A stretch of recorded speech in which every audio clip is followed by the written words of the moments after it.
तमका अंचलर जड़े 14 वर्षर नाबालिका अष्टम श्रेणीर छात्री को दुष्कर्म अभियोग। टमका पुलिस स्टेशन में नाबालिका को दुष्कर्म मामला रे उक्त युवक नाम एक मामला रुजु होईछि।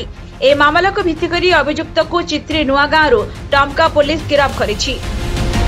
पुलिस सूत्रु प्रकाश टमका थाना अंतर्गत चित्री अंचलर राखी पूर्णिमा दिन युवक जनक युवती घर झरका बाटे विलंबित राति पशि दुष्कर्म करथिला। नाबालिका जनक चित्कार करिबारु अभियुक्त जनक खसी पळाइथिला। नाबालिका को जेतेबेले परिवार लोके पचारिथिले संपूर्ण कथा से कहिथिले। तापरे परिवार लोके टमका पुलिस स्टेशन को जाई ए नै घटना संपर्क में पुलिस को लिखित अभियोग देथिले।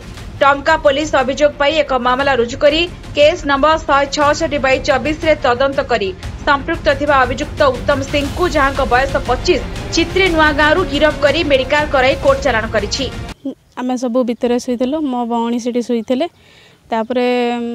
जितेबाला चिटका करले मुझे बाहर की देखली से कांदु थाए से मो पचारली से कहला कांदी कांदी कहला कौन है ना एमती सेमती है बोली कहला से जोर से कांदु थाए आमको से न्याय मिले से फांसी दंड पाऊ आ से मोर सानपा झील हे मुझे दिन राति मु सकाळे मते कहले जे आम आरपट घरे जड़े ऊपर साही पिला गोटे पशिला बोली दुष्कर्म होती भी से कहले।